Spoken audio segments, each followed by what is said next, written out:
acerca de la misión evangelística de la iglesia.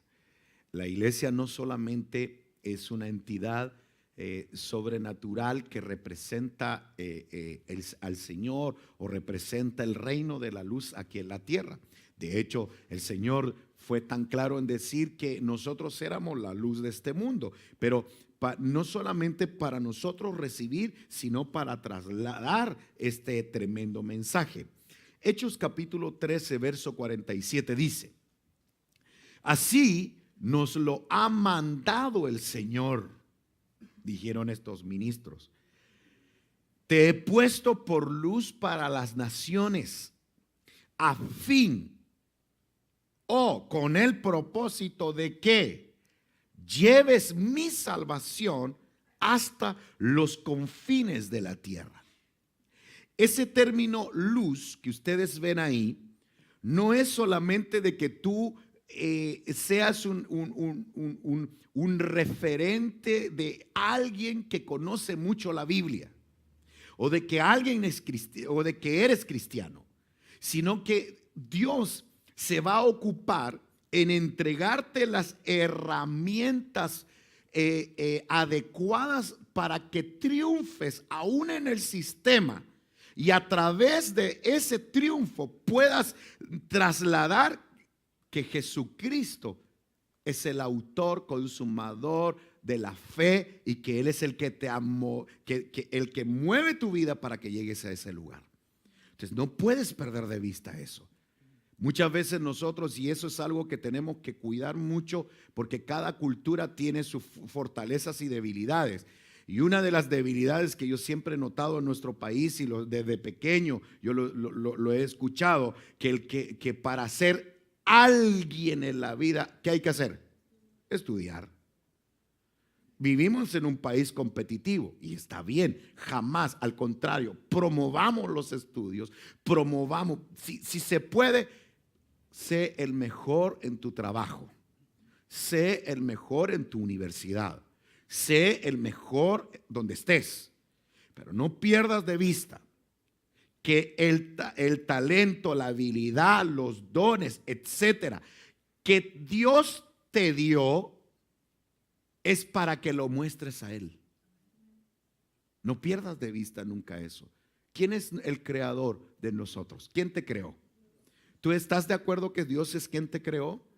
¿Sí? Si tú entiendes y reconoces que el Señor fue quien te creó y que Él permitió que estuvieras en el vientre de tu mamá, pudieras crecer y pudieras desarrollarte, ir adquiriendo cosas en el camino, en esta tierra, poder entender que Dios nos entregó herramientas propicias para ser luz, para poder ser de bendición a otras personas. ¿Cuánto decimos amén? Es decir, qué privilegio tan grande, por ejemplo, que tienen los profesores, las profesoras, que no van a utilizar el escenario de su asignatura para predicar la palabra, pero sí a través de su vida, de su trato, de su forma, de su vocabulario. Va a trasladar un mensaje, y los compañeros de trabajo o los niños, imagínense cuántos niños vienen con una necesidad impresionante, hogares disfuncionales, con problemas terribles en su interior. Qué maravilloso es el privilegio que Dios le dio a los profesores de poder estar con esos niños y tener la capacidad de poder trasladar un mensaje de salvación. Los que trabajan en salud, qué tremendo es lo que trabajan en salud. Se van a encontrar con personas en una condición tremendamente vulnerables, en donde el mensaje es extremadamente oportuno en ese momento para decirle: aquí hay una medicina, la vamos a apoyar, vamos a hacer esto. Pero no puedes perder de vista de que el Señor Jesús tiene el poder para restaurar esta situación. Entonces, Dios te ha dado talentos y te ha puesto por luz para las naciones. ¿Para qué? ¿Para qué? Para que lleves mi salvación hasta los confines de la tierra. Que tengas ese concepto, que puedas tener ese principio para que traslades el mensaje. Entonces, pregunto, ¿alguien le da gracias al Señor por el trabajo que tiene? Levante su mano. Los que tienen trabajo, por favor. Todos los que tienen trabajo, mantengan su mano en alto. ¿Sí? Déjenme hacer algo. Todos los que tienen trabajo, independientemente qué área cubras, ¿le das gracias a Dios por tu trabajo? ¿Entiendes que viene de Dios tu trabajo? Amén. No pierdas de vista que Dios te puso ahí para hacer luz. ¿Lo tomas? Amén, amén, amén. Para hacer luz. Te he puesto para las naciones como luz y lleves la salvación hasta los confines de la tierra. La Biblia dice en Mateo capítulo 28, verso 19, y esto no es solamente esto es para toda la congregación. Así que hagan seguidores en todas las naciones, bautizándolos en el nombre del Padre, del Hijo y del Espíritu Santo, y enséñenles ¿a qué? A obedecer todo lo que yo les he mandado. Tengan presente que yo estaré con ustedes todos los días hasta fin del mundo. Yo estaré con ustedes, yo los voy a respaldar. Es decir, si tú estás en la universidad, en el trabajo, en el colegio, en cualquier escenario, y tú predicas la palabra y tú a través de tu vida tratas de ser una luz, etcétera, probablemente se levanten adversidades en tu contra, pero no puedes perder de vista que el Señor le dio una promesa a aquellos que quieren cumplir ese mandato. ¿Cuál es? Estar con ellos. O sea, no vas a estar solo en este desafío, en este trabajo. No vas a estar solo. No vas a estar solo. Él va a estar contigo. Él te va a apoyar. Él te va a entregar las estrategias correctas para poder ser luz y de bendición, específicamente en el área o el lugar donde vayas. Hay trabajos, y lo veíamos la semana pasada, trabajos que son aparentemente insignificantes, pero pueden tener una función tremendamente impactante. Por ejemplo, el caso del sirviente del palacio del rey Saúl, que fue quien anunció que conocía a uno que sabía tocar, que era valiente, que era vigoroso, que era prudente en sus pasos, etcétera. Reconoció, él dio a conocer a David, y era un sirviente de la casa real. Puede ser que Dios te haya puesto en tu lugar para específicamente una persona, pero esa una persona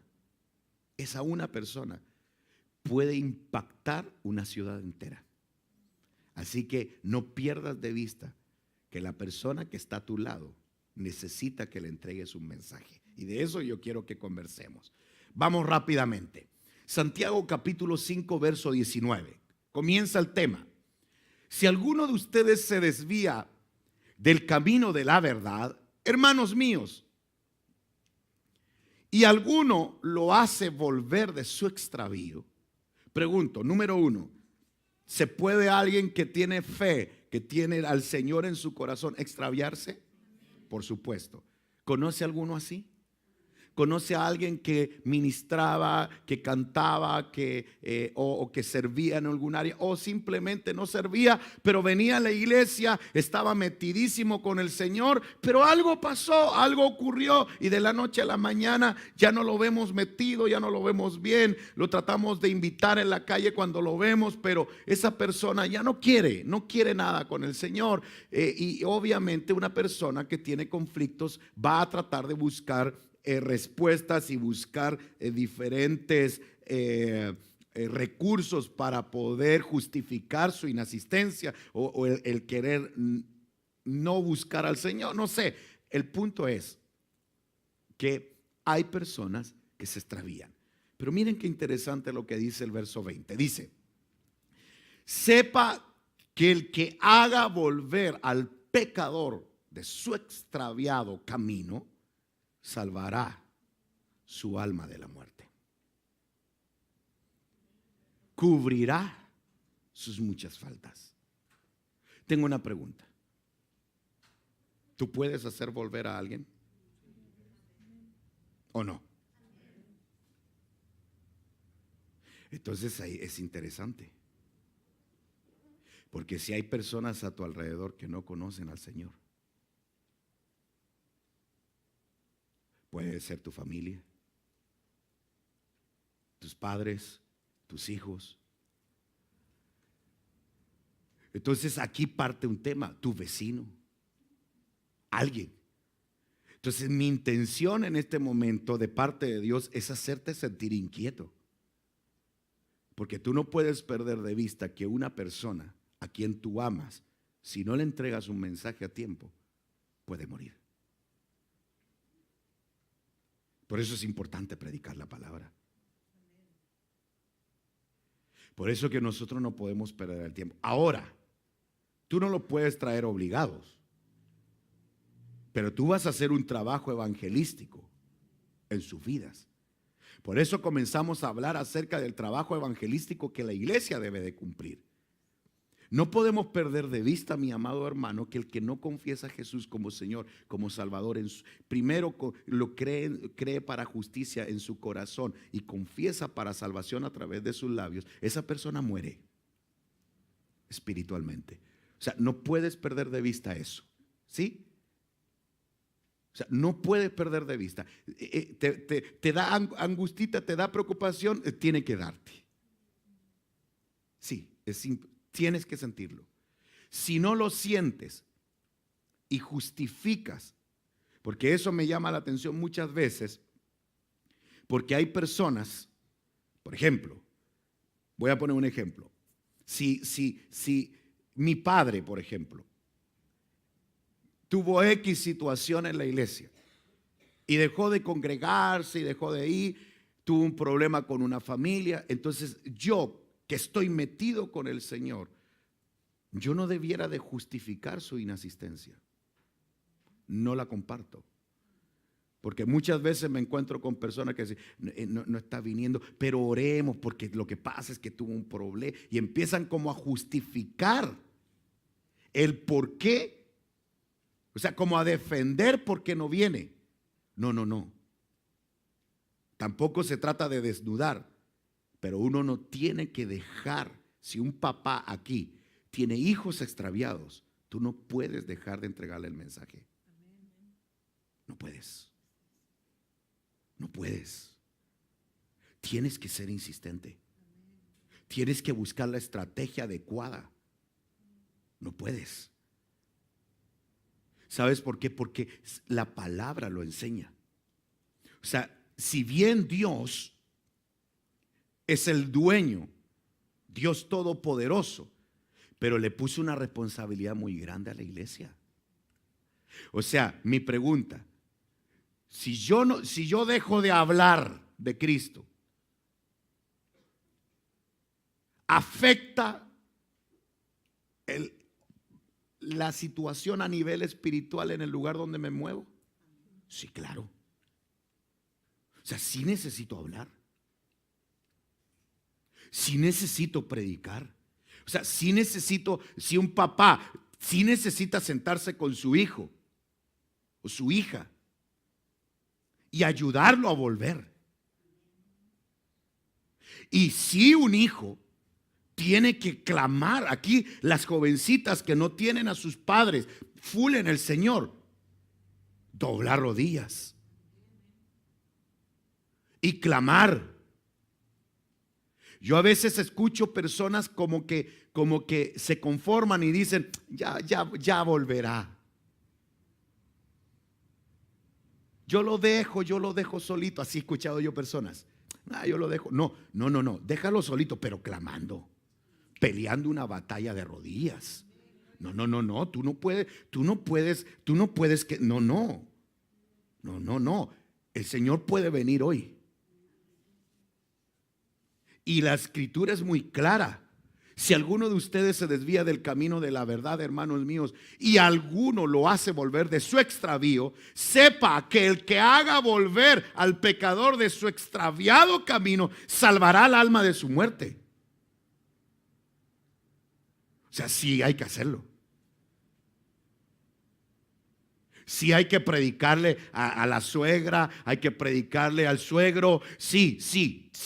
tienes que sentir compasión por tu familia que no tiene a Cristo. Sí, tienes que sentirlo. No, es que no quieren nada con el Señor. Si tú tienes ese pensamiento, estás bloqueándolo. Lo primero que tú tienes que tener en tu corazón y en tu mente es decir, hay obstáculos, pero estoy peleando la batalla de rodillas para que cambie la historia de mi familia. No conformarte.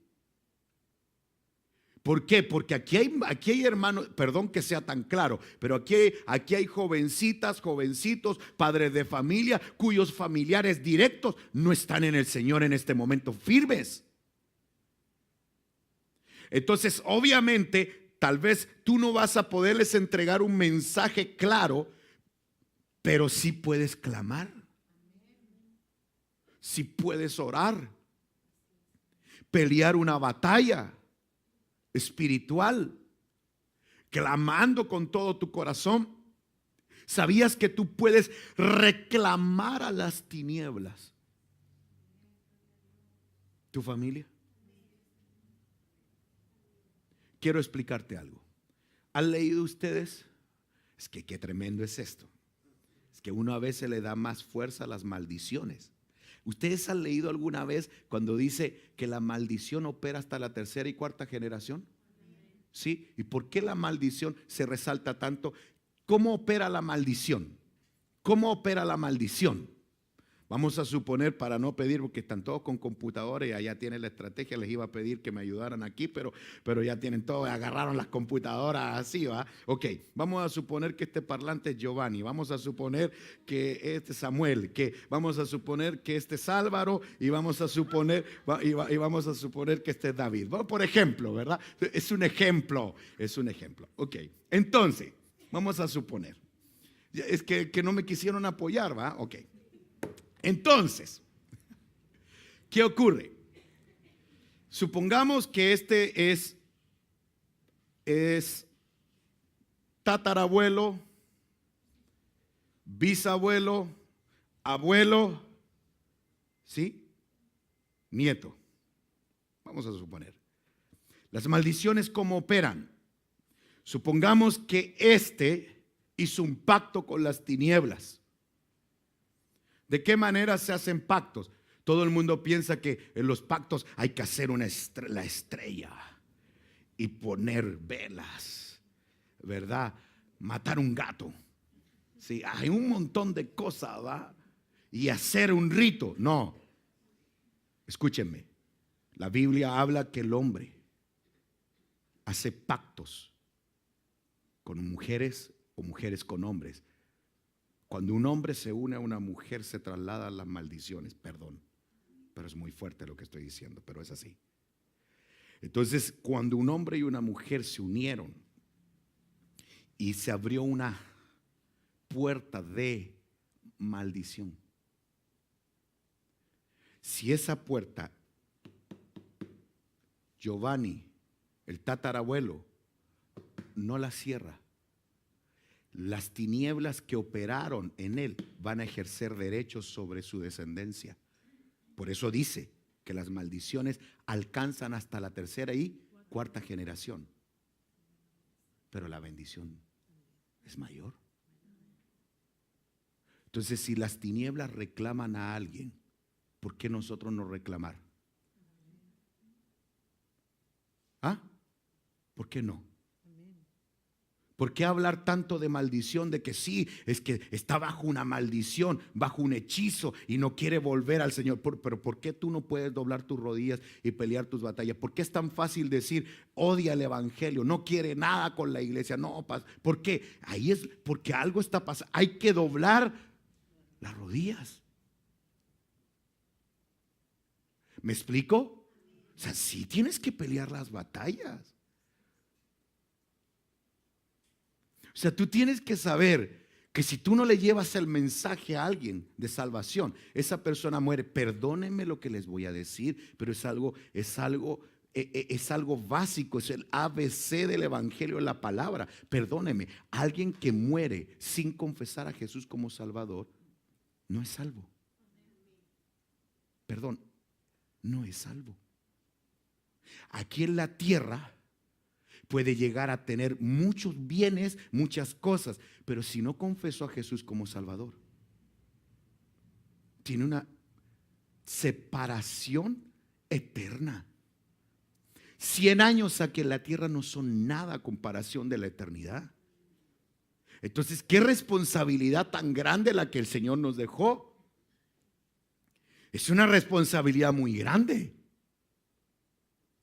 Entonces nosotros necesitamos hacer este trabajo. Lo necesitamos hacer. O sea, perdón, pero sí, un papá sí se la tiene que jugar para que su hijo sí esté full en el Señor. No justificar. O sea, yo comparto hasta cierto punto cuando un papá dice esto. La verdad, no lo voy a obligar a ir a la iglesia. Lo comparto hasta cierto punto. ¿Por qué? Porque yo les puedo demostrar un texto bíblico que dice: fórzalos a entrar.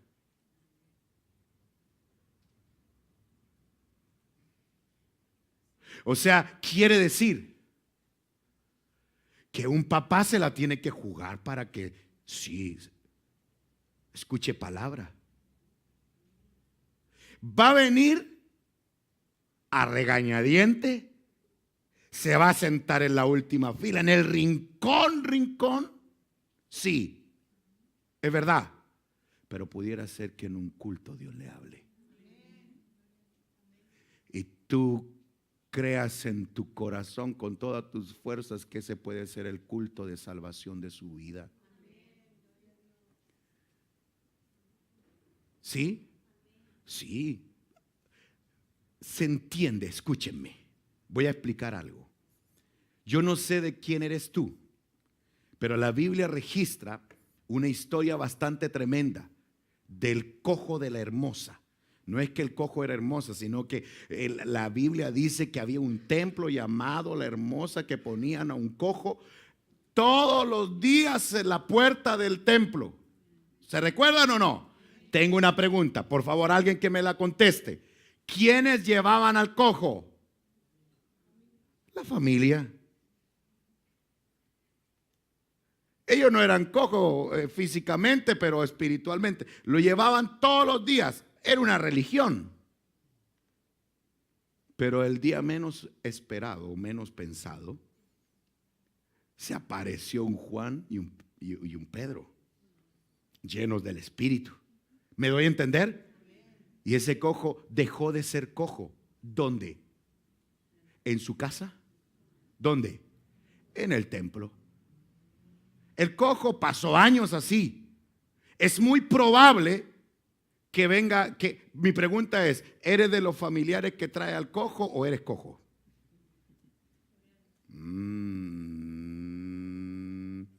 ¿Quién eres? No sé, pastor, me va a decir. No sé, ¿va? No sé, me imagina. Aquí todos van a salir. No sé. ¿De quién eres tú? ¿De los que tienen que estar llamando todos los domingos para recordarte que hay culto? ¿O eres de la que si tu esposo no va, tú no vas?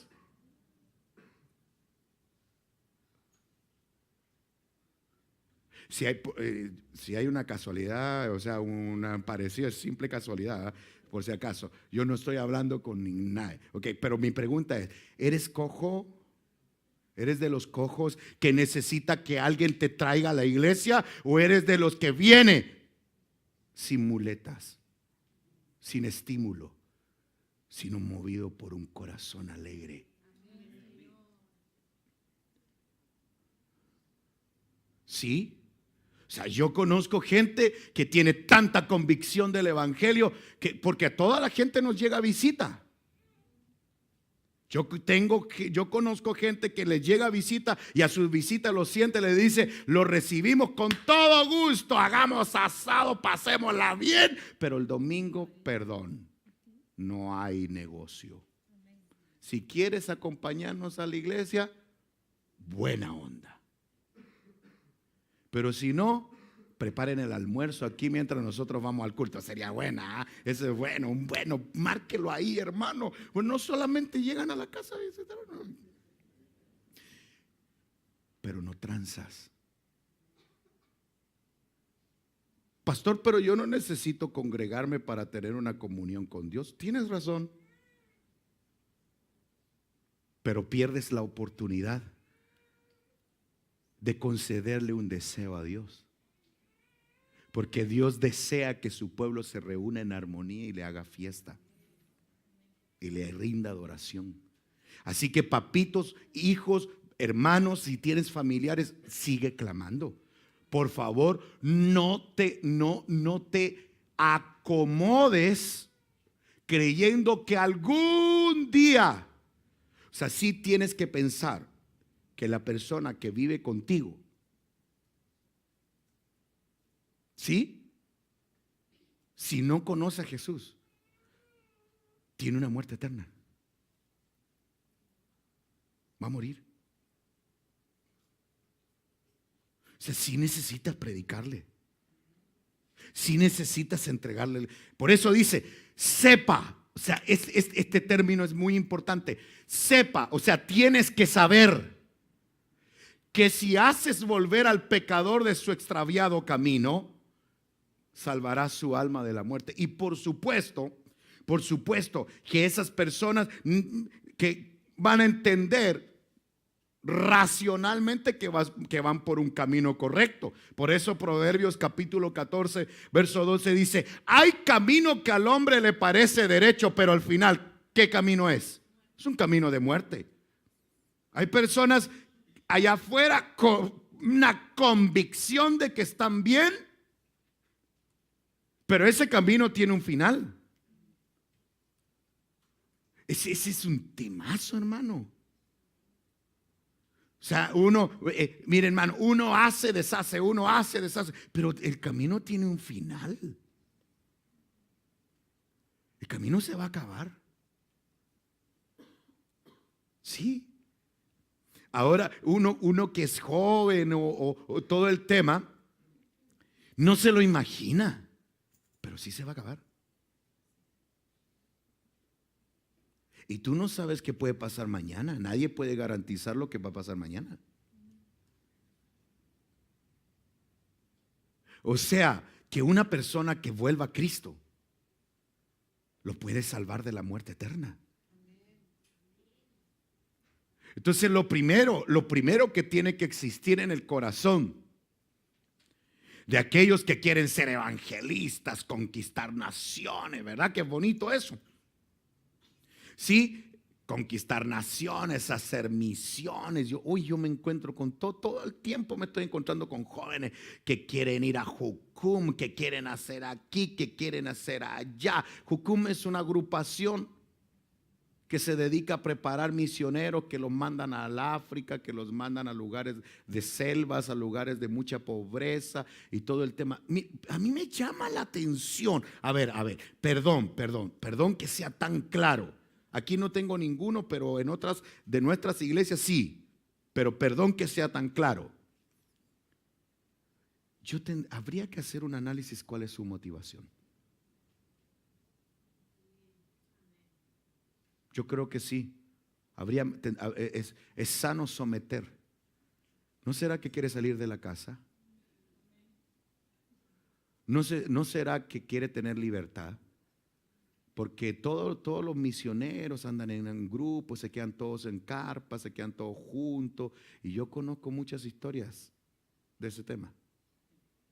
Perdón que se me salga. Probablemente más de alguno le va bien. Pero la pregunta es, yo a veces veo, tengo unos pocos amigos ahí en el Facebook. De repente los veo, sí, haciendo misiones y un montón de fotos. No sé. Entonces yo tendría que analizar, puede que haya algunos que no lo dudo.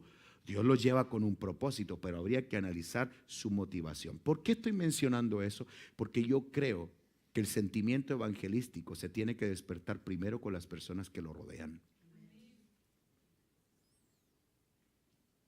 ¿Sabían ustedes que dice la Biblia dice que es mayor? Dice, el mayor tiene que, se refiere a autoridad. Parafraseando, tiene mayor autoridad aquel que tiene dominio propio que el que conquista una ciudad. Así dice la Biblia. Así dice. Hay mayor autoridad en el que se sabe controlar a sí mismo que el que conquista una ciudad. Eso me da a entender que hay muchos que conquistan ciudades sin tener dominio propio. Así es. O sea que sí se puede. Ahora, ¿no les llama la atención a ustedes que uno de los requisitos para ser pastor es que tenga su casa y sus hijos metidos ¿dónde? En la iglesia. Dice la Biblia. ¿Por qué dice eso? ¿Por qué lo dice? Porque yo no puedo pretender andar conquistando naciones sin tener compasión. O sea, yo quiero públicamente decir, para mí, una de las personas que me estimuló para regresarme a Chile, para mí, una de las personas que me traía a mi mente todo el tiempo y me iba por la ruta de los conquistadores hacia el aeropuerto a Santiago llorando. Una de las personas que a mí se me conmovían las entrañas era mi hermana Catalina. Y yo creo que ella ni sabe que tal vez ella fue la motivación principal para yo regresarme a Chile. Mi esposa es testigo de ello. Mis padres ya son grandes. Ellos tenían una convicción, pero yo no concebía, siendo líder de ministerios de alabanza allá en República Dominicana, siendo líderes de escuelas de música, y mi hermana nos estaba congregando. Por eso cada vez que yo venía me la llevaba a todas las actividades donde me invitaban a predicar, quisiera o no quisiera. En ese tiempo podía. Todavía, pero bueno. Porque yo no concibo. Por eso los primeros en congregarse conmigo fue mi familia. Ahí fue el enfoque. Ellos fueron el enfoque. Que han pelado aquí en Cauquenes, que como, que no me importa. Yo tengo una misión. Y es que cuando se pase allá arriba lista, ese corito sí se lo sabe re bien, ¿va? Ah, sí, cuando allá se pase lista, ¿verdad? Ah, sí, claro, al tuyo. Qué rico, ¿verdad? ¿Y tu familia? ¿Tu gente? ¿Tus cercanos? Sí necesitas entregarle el mensaje, hermano. Sí. No te confíes. Es que mi papá ya son viejitos, pastor. No importa. Tú les predicas la palabra. Aunque ya no puedan venir. Pero tú tienes que tener compasión por ellos. No, perdóname, no justifiques que es que si van a la iglesia le dan ahogo. Así me han dicho a mí. No ustedes van, no ustedes. Ahogo les dan, dice. Y por eso no los traen a la iglesia. Porque no se sienten cómodos. Es por poner un ejemplo, hermano, por poner un ejemplo. Pero ya está bien, pero tienes que predicarle la palabra. Perdóname, yo no sé si me estoy dando a entender, pero Si tú has llegado hasta donde has llegado con tu profesión, con tus logros financieros, sí, Dios quiere y vas a crecer más. Pero la pregunta es ¿para qué? ¿Para tener muchos bienes y vivir bien aquí en la tierra? No, la Biblia dice que Él te pondrá como luz a las naciones para que lleves su palabra. Así es. Eso fue lo que conmovió el corazón de Dios de parte de David. David llegó a ser el rey de Israel. Tengo una pregunta. ¿Por qué creen ustedes que Dios lo puso como rey de Israel? ¿Ustedes creen que porque era bueno para el combo? ¿O bueno para la onda? Que se echó a un gigante y llegó con un saco con 1000 prepucios, dice la Biblia, y se los tiró al rey. Ese tipo sí que era bueno para el machetazo. Sí, 1000 prepucios dice que llevó. ¡Pam! Así, en un saco. La gran. Ahí está. Dios no lo puso como rey por eso. Dios lo puso como rey porque Dios sabía que él iba a influenciar toda la nación. Escúchenme. En Cristo Jesús, yo creo que una persona puede crecer muchísimo, pero no puede perder de vista. Yo oro en el nombre poderoso de Cristo Jesús. Débora, mi esposa, conversábamos y ella me decía, oremos por todos los jóvenes que están terminando sus carreras universitarias para que encuentren trabajo. Y yo he venido en mi corazón pensando en eso. Fíjate, y ¿sabes lo que Dios me puso en mi corazón hoy en la mañana mientras preparaba este tema? Que cuando todos los egresados sepan el propósito de por qué Dios les permitió tal o cual carrera, las puertas se les van a abrir mucho más alto que aún sus sueños. Porque hay que tener un propósito claro. ¿Por qué es que yo voy a llegar a este lugar? No es porque si yo, por ejemplo, voy a ser, qué sé yo, el alcalde de Cauquenes, no significa que como alcalde de Cauquenes ahí en el balcón de la municipalidad ponga un púlpito y empiece a predicar. No estoy diciendo eso. Estoy diciendo que los justos gobiernan con justicia. Es decir, con la justicia de Dios. Quiere decir que su forma de trabajar va a ser con tanta sabiduría que va a llamar la atención. Va a empezar a ganar premios. Profesores bajo la luz, bajo la guianza del Espíritu y la sabiduría van a ganar premios en el CIMSE, van a ganar premios aquí, premios allá, premios aquí, y van a comenzar a ponerle enojo. Todas las autoridades van a decir, algo tiene. Y ese es el momento cuando te pregunten por qué, cuál es su estrategia, cuál es su motivación. Es el momento de hablar. Pero no tiene que tener claro su propósito. Si quiere que Dios se haga parte de David, su primer lugar de influencia eran las ovejas. Ese era su equipo influyente. Eso era más fácil. Pero las salvaba. Se agarraba con osos y leones. Las ovejas eran fieles a él. Empezó a influir, era influyente con las ovejas. Ya, muy bien. Después llegó como si nada, como nadie lo conocía, llegó al campamento donde estaban a punto de desfallecer por los gritos de un gigante. ¿Se recuerdan? Ya, ok.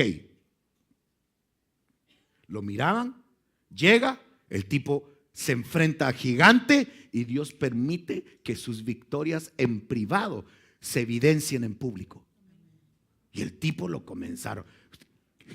Imagínense un poquito cómo actuarían todos los ejércitos de Israel cuando vieron caer a Goliat. Y el David va, agarra espada del mismo. Le corta la cabeza, lo agarra y se fue a pasear con la cabeza del gigante. Así, no sé qué haría, ¿va?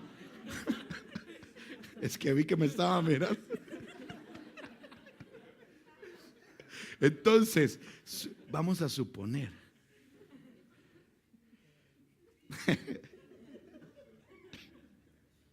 Con la cabeza. ¿Sí? ¿Qué opinión tendrían de él? Temblaban. Temblaban. El tipo era... Entonces, ¿qué pasó? Las ovejas lo seguían, pero ya después era un ejército que lo respetaba. Y la admiración hasta de las mujeres. ¿Se acuerdan que le hicieron un corito? Se juntaron todas las cantoras y las danzoras. Danzoras no va, ok. Se me olvida, ok. Y empezaron a cantar: Saúl mató a 1000 y David a sus 10,000. Era un coro. Porristas. El tipo se empezó a ganar el ¿qué? Respeto. Pero el tipo donde andaba dejaba a Jehová en alto. Por eso que le iba bien. Etapa que vivía, etapa donde glorificaba al Señor. Y es más, cuando llegó a lo más alto, a la cúspide como rey, cuando lo ponen como rey, no hallaba qué hacer y fue a buscar el arca del pacto. Y el tipo hizo lo que nunca nadie había hecho. Se puso a danzar y su esposa lo menospreció y todo. Y él fue claro en decir: perdóname, pero yo lo estoy haciendo porque si Dios me sacó de abajo y me puso aquí, o sea, quiere decir que una persona que llega alto nunca se tiene que olvidar de su origen. Por favor. Por favor.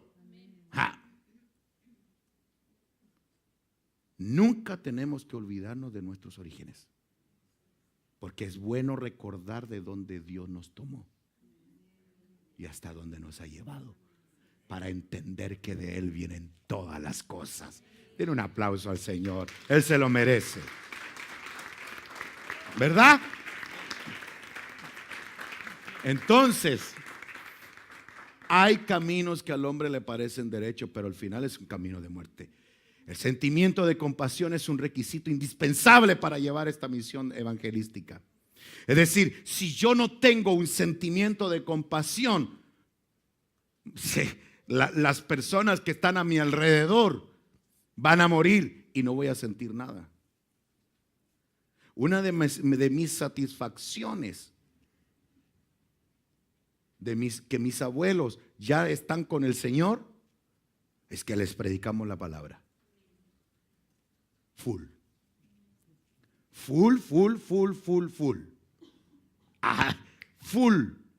Yo me aproveché y actividad que teníamos, las primeras actividades la primera actividad que tuvimos en Cauquenes con el apóstol Fernando Ortiz y con un equipo de pastores que vinimos hace años. En ese tiempo el Liceo Claudino Urrutia con el edificio antiguo. Hicimos un evento ahí. Ahí aceptaron a Cristo. Entonces por eso tengo paz en mi corazón. Qué rico es eso, ¿va? Qué rico es tener la paz en tu corazón, que les predicaste la palabra. Y ustedes tienen que saber que hace muchos, es que Dios es tremendo. Porque cuando nosotros conocimos al Señor, cuando mi mamá conoció al Señor, en ese tiempo, en aquellos años, estoy hablando hace 26 años atrás, mis abuelos rechazaron inmediatamente yo recuerdo claramente cuál fue la actitud de mi abuelo con mi madre. Yo lo recuerdo perfectamente, pero los años ablandan el corazón del hombre.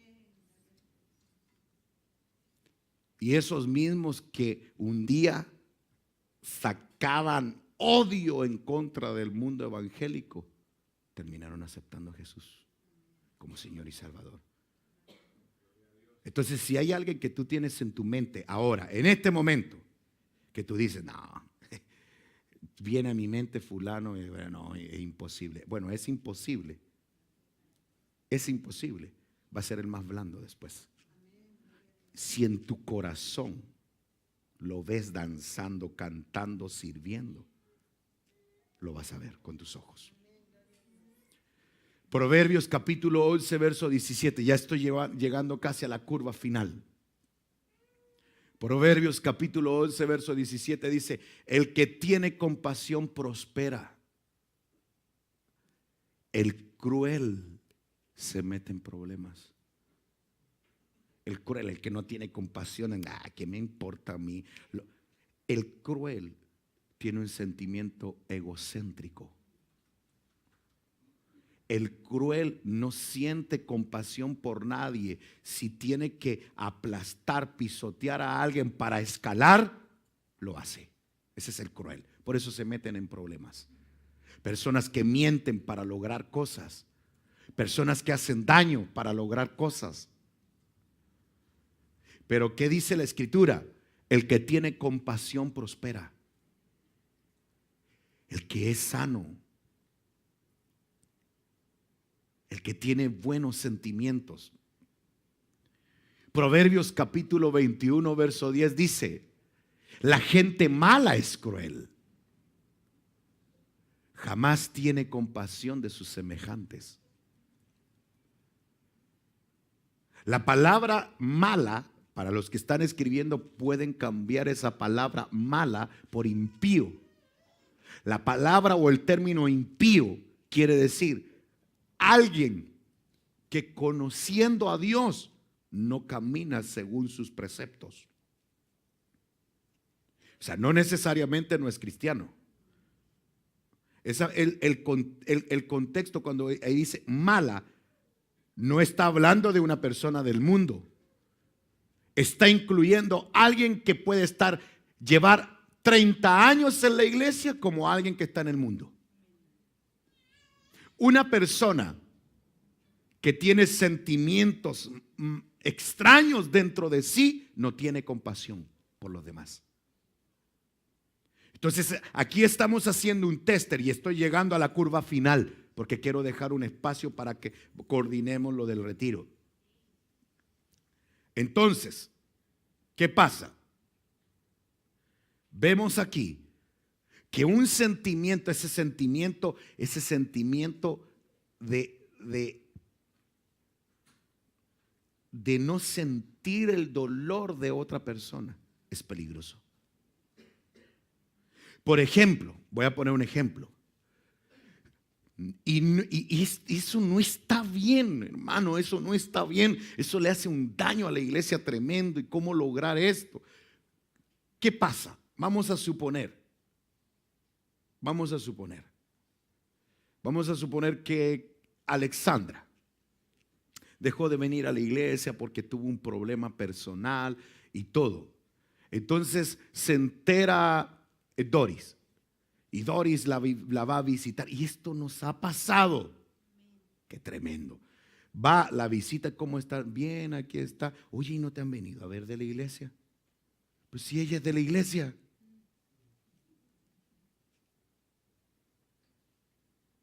Y en vez de ser un apoyo, la sacan más, siembran un pensamiento extraño. No, pues si tú la fuiste a ver y te diste cuenta, porque a lo mejor Dios te la puso a ti en el camino.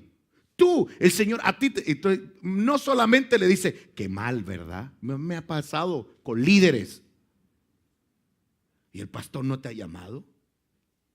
Y el pastor, y no solo mal estaba, peor quedó.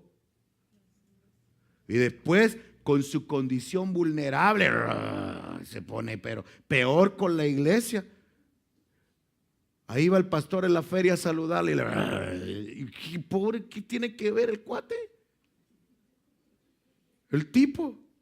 No, si me ha pasado. Si el otro día me di cuenta que no me saludaron. No. Entonces, volviendo al tema.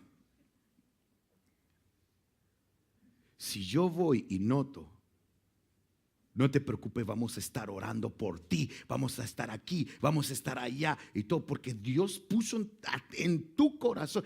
Esa misión es de toda la iglesia.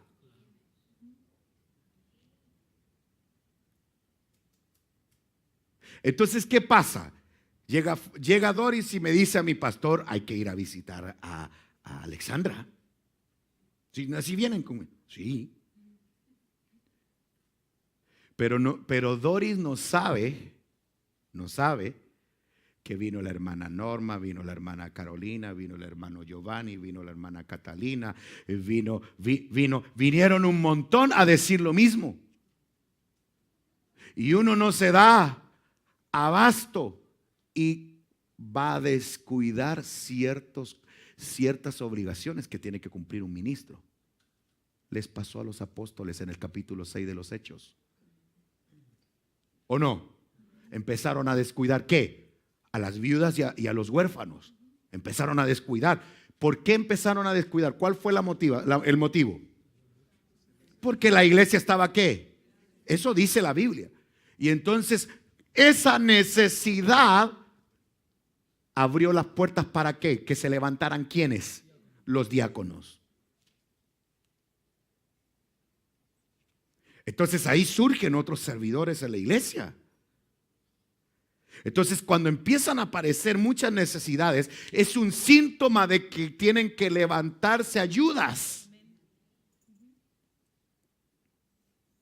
Es así como crece una iglesia. ¿Me doy a entender, mis queridos hermanos? Yo siento maravilloso. Ayer estábamos predicando la palabra allá en Concepción. Paralelo estaba el culto de Curanipe. Yo estoy aquí ahora y paralelo hay un culto en los Andes.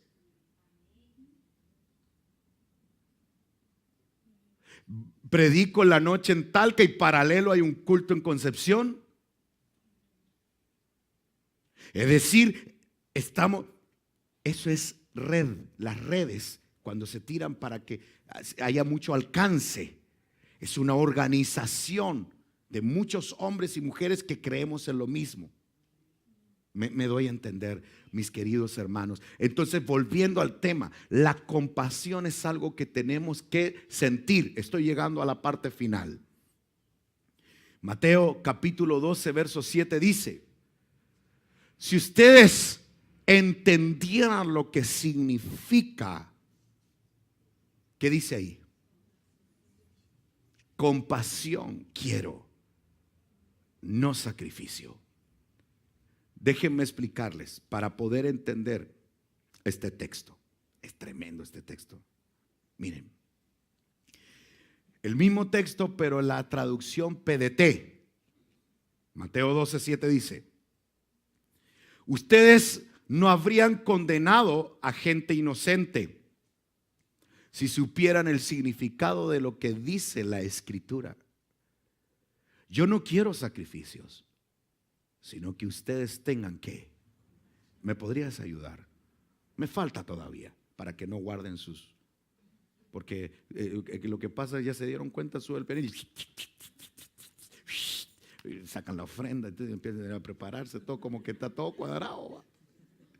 Yo por eso lo dije, va, para que. Miren qué interesante.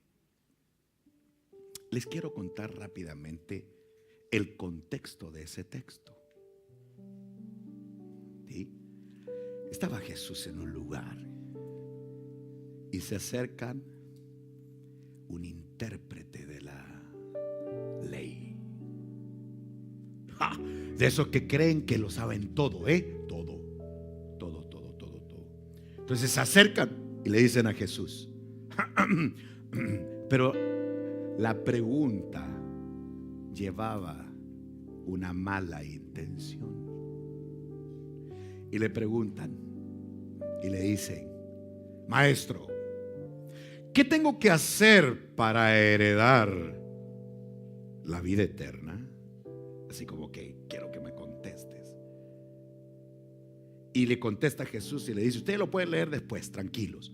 Le contesta Jesús y le dice: ¿qué crees tú que tendrías que hacer? Bueno, Amar a Dios con toda tu mente, con toda tu fuerza, con todo tu corazón y con toda tu alma, y a tu prójimo como a ti mismo. Así dice. Entonces viene Jesús y le dice: muy buena respuesta. Es correcto lo que tú acabas de decir. Anda y hazlo.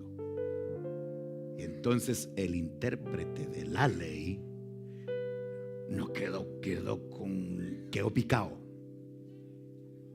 Y le dice: ¿me podrías explicar quién es mi prójimo?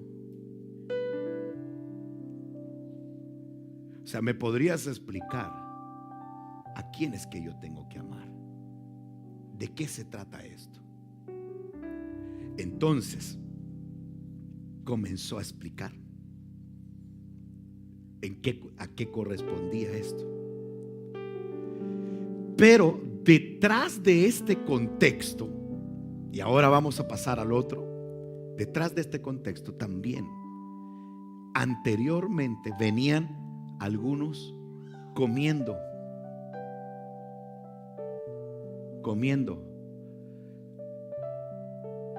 el día de reposo. Sí, venían comiendo. Y entonces lo primero que le dijeron fue: hoy es día de reposo, ¿por qué están haciendo esto? ¿Por qué lo hacen? Entonces Jesús le explicó lo que había ocurrido cuando David comió los panes que correspondían a los sacerdotes en el tabernáculo. ¿Alguien se recuerda de eso? Ok. Entonces, para definir y pasar al otro punto, cuando se refiere, si supieran el significado de lo que dice la Escritura haciendo referencia de lo que pasó con David, que comieron del tabernáculo, comieron los panes del lugar santo que correspondían a otros, se salieron del orden. Eso es lo que está diciendo. Se salieron del orden. Entonces Jesús les dijo: yo no quiero sacrificios, quiero que tengan compasión. El contexto tiene que ver ¿con qué? El contexto tiene que ver con que yo puedo ser una persona que sirve en la iglesia. Ofrendo, aporto, soy un juez, me paro aquí y yo como sirvo en la iglesia. Entonces, como yo creo ser una persona sumamente correcta, creo que eso es lo que le va a agradar a Dios. ¿Sabe lo que le dijo Jesús? No quiero sacrificios, quiero compasión. Que sientas compasión por las personas. Eso es lo que la iglesia debemos de desarrollar. Rápido. Compasión, ¿qué quiere decir? Sentimiento de ternura o consideración por los demás. Eso es compasión. Sentir consideración por los demás. Interpretar la necesidad y sentirla.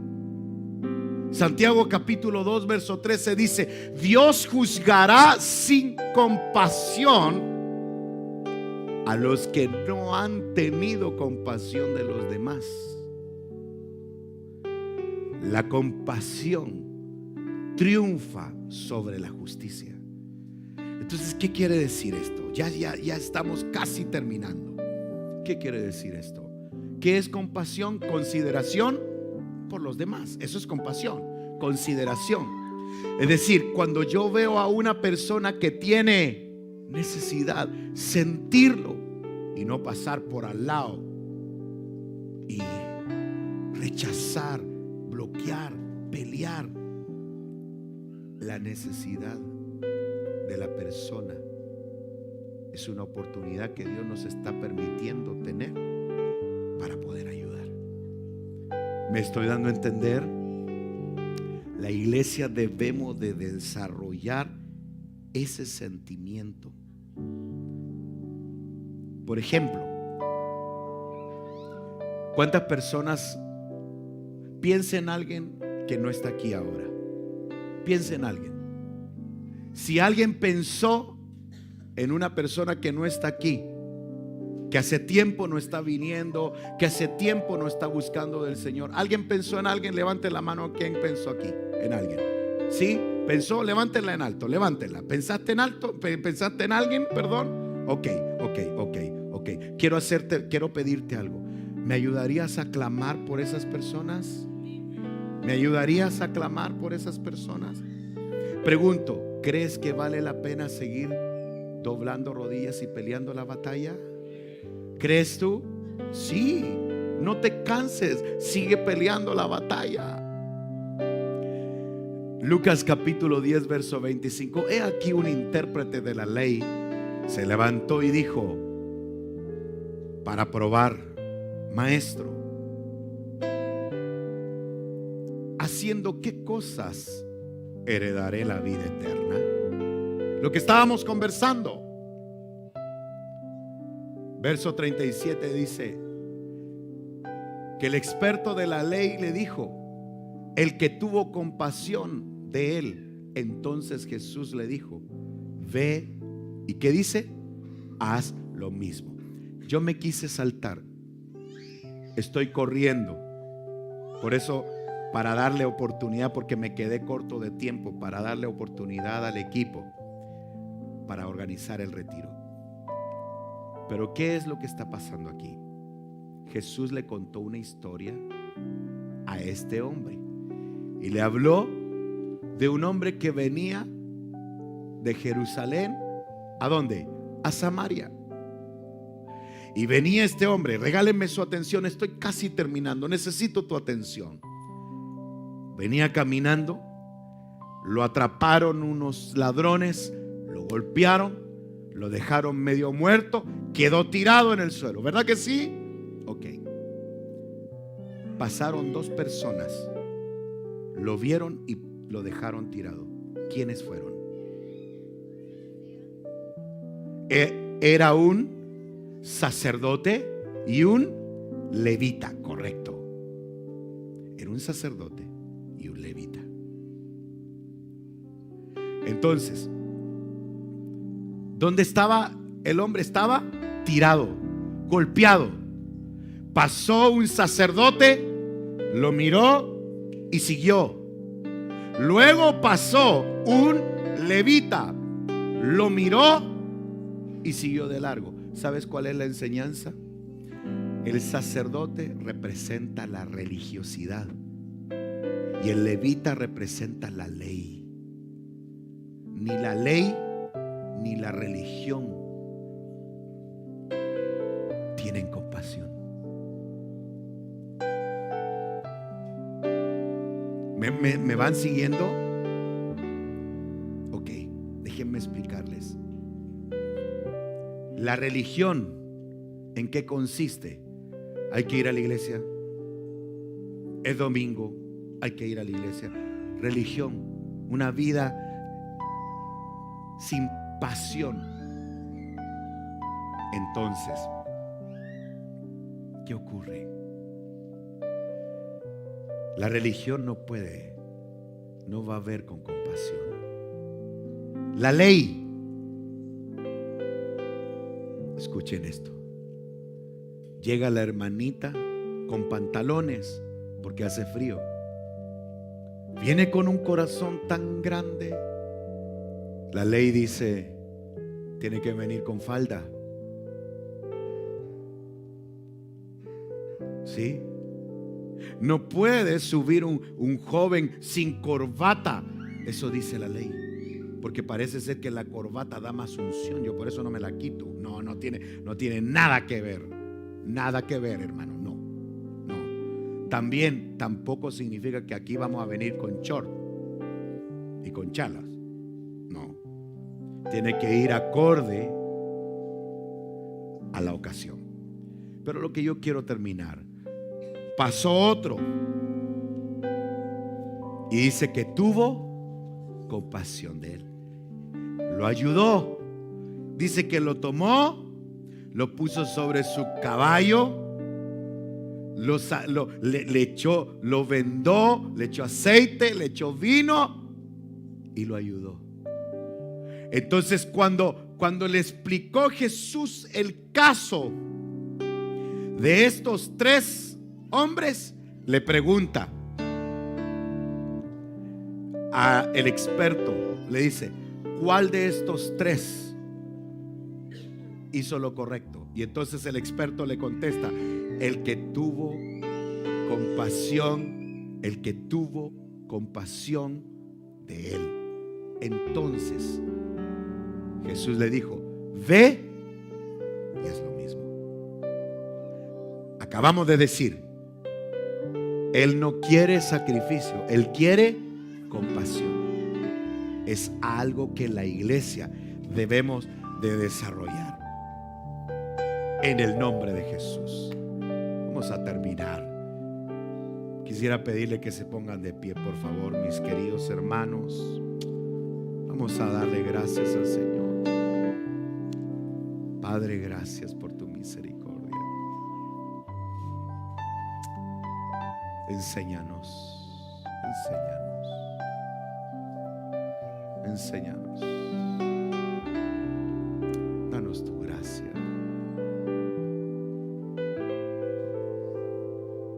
Danos tu gracia.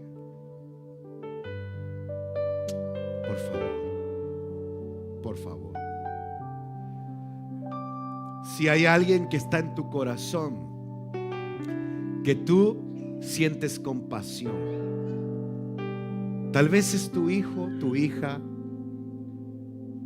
tal vez son tus padres, tal vez es un vecino, un tío, un abuelo. No sé, yo quiero invitarte a que traigas a alguien a tu mente, que tú en este momento sientas compasión. Sin perder este momento, por favor, sin perder este momento, mis queridos hermanos, por favor, sin perder este momento, sin perder este momento. Es un momento de ministración, es un momento donde le vamos a pedir al Señor que Él traiga compasión al corazón de la iglesia. Dios Todopoderoso, yo quiero pedirte que nazca compasión en el corazón de mis hermanos.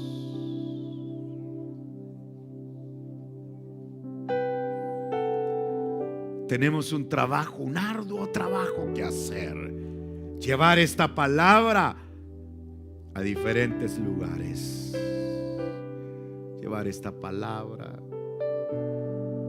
en el nombre de Jesús. Padre, yo traigo a mi mente hombres y mujeres a mi corazón y te quiero pedir, ayúdeme a orar. Vamos a orar por todos los que vinieron a nuestra mente. Me acompaña, vamos a pelear una batalla por ellos. Padre, en esta hora yo traigo a mi mente a mis hermanos, esta familia, Señor, que viene a mi mente, Padre, en el nombre de Jesús. Y te presento las familias, los hermanos que tal vez han dejado de buscar tu rostro por cualquier circunstancia. Quiero pedirte, Padre, que traigas al corazón de cada uno de los que estamos aquí una compasión. Es decir, trae a nuestro corazón ternura, trae consideración para poder llevarles el mensaje. Ayúdanos a seguir clamando, a seguir peleando esta batalla, para que muchos vengan a tus pies, Señor, y puedan conocerte. En el nombre de Jesús, en el nombre de Jesús, en el nombre de Jesús, en el nombre de Jesús. Dios hará. Sí, Señor. Donde piensas que no hay, Lo creemos con todo nuestro corazón. en maneras que No podemos entender. Él me guiará, a su lado estar. amor y fuerza me dará, y un camino hará donde no Padre, haz que estas familias que han venido al corazón de mis hermanos y al mío vuelvan a tu camino. Y danos la gracia para hablarles, por favor.